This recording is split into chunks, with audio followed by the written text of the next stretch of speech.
14 साल के लड़के ने अपनी सौतेली माँ के साथ ऐसा क्या कर दिया जिसे सुनकर आप हैरान रह जाएंगे। और ऐसा क्या था जिसने लड़के को मजबूर किया कि वह अपनी सौतेली माँ के साथ यह कदम उठाए।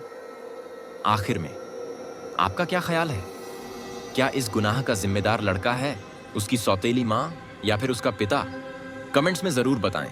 यह सब 2 साल पहले की बात है, जब सादिक की माँ मर गई।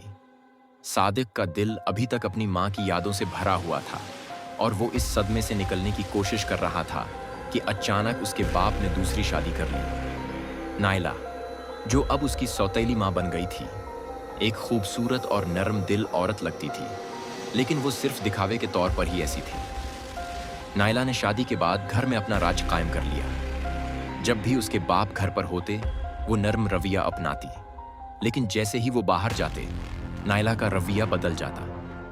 वो सादिक पर हर तरह की अजियत देती, कभी उसे खाना नहीं देती, कभी उस पर इल्जाम लगाती कि वो कुछ नहीं करता, और कभी घंटों कमरे में बंद कर देती। ये सब कुछ सादिक के लिए बहुत मुश्किल था। वो महसूस करता था कि नायला ने उसकी जिंदगी को जहन्नम बना दिया है।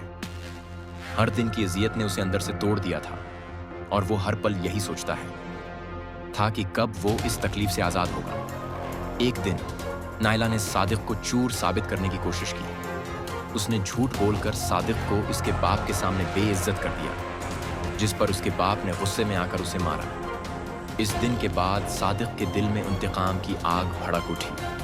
वो जानता था कि उसके बाप को सच का पता नहीं था, और वो भी नायला के जाल में फंस चुका था। सादिक का दिल अब नायला से नफरत से भर गया था, और उसने फैसला किया कि अब वो इस जुल्म का हिसाब लेगा। इसका ज़हन साफ हो चुका था कि अब जो होगा भी करना है, उसे अपनी सौतेली माँ से नजात हासिल करनी होगी। ये सब कुछ इतना आसान नहीं था। सादिक हर दिन इस जुल्म को सहता रहा, मगर उसका दिल अंदर ही अंदर टूट रहा था। वो चाहता था कि उसका बाप नायला की हकीकत जाने, मगर वो जानता था कि उसके बाप कभी भी नायला के खिलाफ कुछ नहीं करेंगे। इसलिए सादिक को फैसला करना पड़ा कि अब उसे खुद अपनी तकदीर बदलनी होगी। एक रात जब नायला गहरी नींद में सो रही थी, सादिक ने अपने फैसले को अमली जामा पहनाने का फैसला किया। उसने आहिस्ता से अपनी जेब से चाकू निकाला। उसका हाथ बिल्कुल नहीं कांप रहा था, क्योंकि इसके दिल में एक मजबूत इज़्म जाग चुका था। नायला इस वक्त बिल्कुल मासूम लग रही थी, मगर सादिक जानता था कि ये सिर्फ एक दिखावा है। सादिक के दिमाग में इन पिछले दिनों की तमाम तकालीफ की यादें आ गईं, और उसकी नफरत ने उसके कदम तेज कर दिए। उसने एक लम्हे के लिए सोचा, मगर फिर अपने जख्मों की गूंज सुनी और फैसला किया कि अब बस हो चुका। अगले लम्हे कमरे में एक हल्की सी चीख सुनाई दी, और फिर सन्नाटा छा गया।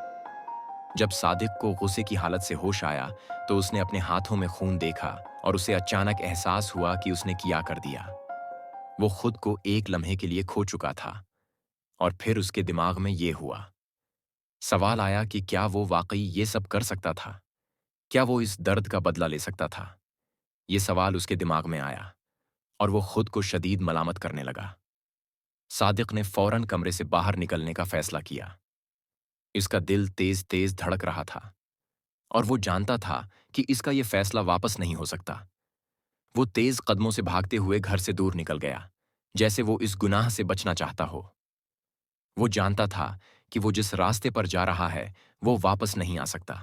सादिक जंगल की तरफ दौड़ता गया, और उसका दिमाग एक ही सोच में डूबा था कि वो इस गुनाह का बोझ कैसे उठाएगा।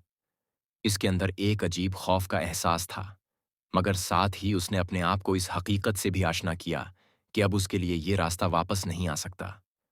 सादिक जंगल में जाकर कभी वापस नहीं आया। इसका ये फैसला उसकी जिंदगी का सबसे बड़ा गुनाह बन चुका था, और वो जानता है कि वो कभी भी वापस नहीं आ सकता था, कि वो कभी भी उससे आज़ाद नहीं हो सकेगा। इसकी कहानी एक सवाल बनकर रह गई, और इसका पता कभी नहीं चला। कमेंट्स में बताएं, आपका क्या ख्याल है? क्या उस है गुनाह का जिम्मेदार लड़का है इसकी सौतीली माँ, या फिर उसका बाप?